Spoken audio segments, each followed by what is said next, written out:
강남 부동산 시장의 화려한 겉모습 뒤에 숨겨진 차가운 진실, 그리고 위기를 기회로 바꾸는 자본의 대이동에 대해 말씀드리겠습니다. 2026년 현재 대한민국 부동산의 심장부인 강남과 서초에서는 과거에 본 적 없는 아주 기이하고도 비극적인 현상이 벌어지고 있습니다. 뉴스에서는 연일 신고가 경신 소식을 전하며 시장이 건재하다고 떠들지만 실상을 들여다보면 상급지 시장의 뼈대는 이미 무너져 내리고 있습니다. 가장 먼저 우리가 직시해야 할 숫자는 바로 전세가율입니다.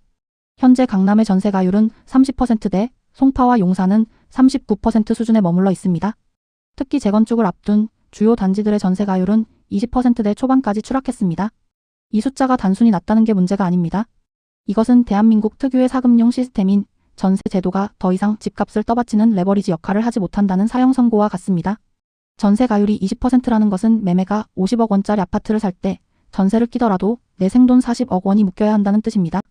여기서 우리는 냉정한 자본의 효율성을 따져봐야 합니다. 40억 원이라는 거액을 아무런 현금 흐름도 없는 낡은 아파트에 묻어두는 것이 과연 합리적일까요? 현금 40억 원을 안전한 미국 국채에만 넣어두어도 매년 1억 6천만 원 이상의 이자가 나옵니다. 세금과 수리비를 생각하면 아파트 보유는 경제학적으로 명백한 손실 구간에 진입한 것입니다. 스마트한 자본들이 강남 아파트를 떠나기 시작한 결정적인 이유가 바로 여기에 있습니다. 더욱 충격적인 사실은 이른바 80억 자산가들이 단돈 5억 원의 현금이 없어 무너지고 있다는 점입니다. 이를 두고 우리는 부동산 몰빵 구조가 낳은 비극, 즉 부유한 거지 현상이라 부릅니다. 이들은 서류상으로는 엄청난 부자이지만 당장 세금을 내거나 세입자에게 돌려줄 전세금이 없어 금매를 던집니다. 유동성이 말라붙은 자산은 위기 상황에서 아무런 방어력이 없습니다. 은행은 여러분이 강남에 몇 채의 집을 가졌는지보다 매달 대출 이자를 갚을 수 있는 현금 흐름이 있는지를 더 중요하게 봅니다. 이제 시장의 규칙은 담보 가치 중심에서 현금 흐름 중심으로 완전히 바뀌었습니다. 그 중심에는 DSR, 즉 총부채 원리금 상환 비율 규제가 있습니다. 아무리 수십억 원짜리 아파트를 담보로 제공해도 증빙할 수 있는 소득이 없으면 대출 한 푼 나오지 않는 시대입니다. 이것이 바로 흑자 도산의 공포입니다. 자산은 많으나 당장 쓸 돈이 없어 질식하는 자산가들이 늘어나면서 시장에는 절대로 나오지 않아야 할 알짜 매물들이 헐값에 쏟아지고 있는 것입니다. 하지만 이 혼란스러운 위기 속에서도 조용히 불을 불려나가는 이들이 있습니다. 그들은 아파트라는 감옥을 탈출해 꼬마 빌딩이라는 화수분을 선택했습니다. 아파트가 주인의 지갑을 털어가는 도둑 자산이라면 잘 고른 꼬마 빌딩은 매달 현금을 꽂아주는 효자 자산입니다. 2026년 현재 스마트머니가 왜 꼬마 빌딩으로 몰리는지 그 구체적인 이유를 살펴보겠습니다. 첫 번째는 규제의 차별화입니다.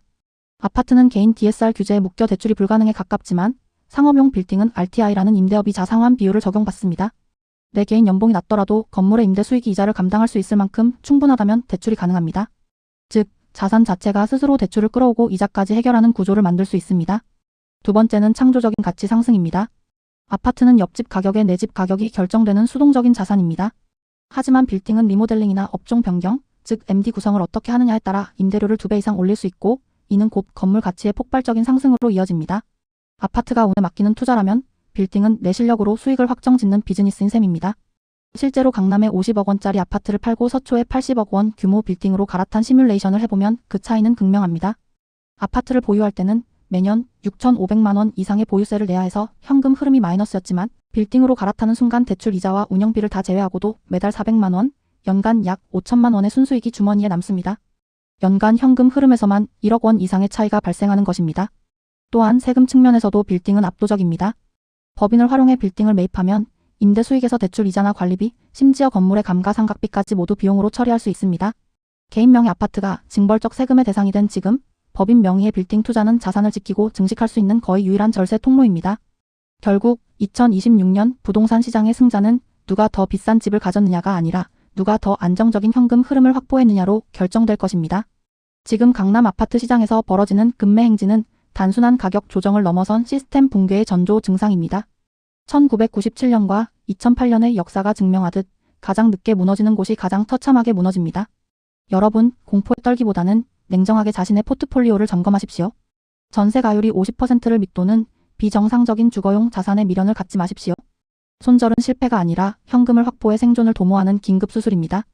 지금 당장 여러분의 DSR 체력을 점검하고 수익이 나지 않는 부동산부터 과감히 정리하십시오. 유동성을 확보한 자에게는 이번 위기가 단군 일의 최대의 기회가 될 것입니다. 시장이 완전히 항복하고 대중이 공포에 질려 투매를 시작할 때 그때 비로소 현금을 쥔 여러분의 시간이 시작됩니다. 워런 버핏의 말처럼 남들이 두려워할 때 탐욕을 부릴 수 있는 준비를 지금 하셔야 합니다. 오늘 이 분석이 여러분의 자산을 지키고 다음 사이클의 주인이 되는 소중한 이정표가 되기를 바랍니다. 지금까지의 시장 논리는 잊으십시오. 이제는 자산의 규모가 아니라 현금 흐름의 속도가 부의 척도가 되는 시대입니다.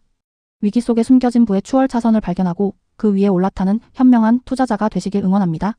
오늘 내용이 여러분의 투자 철학에 깊은 통찰을 드렸다면 구독과 좋아요로 응원 부탁드립니다. 다음 시간에는 이 금매 사태 이후 예고된 전세시장의 대혼란과 세입자 보증금 대란에 대비하는 실무적인 대책을 가지고 돌아오겠습니다. 여러분의 소중한 자산 끝까지 지켜내시길 바랍니다. 감사합니다.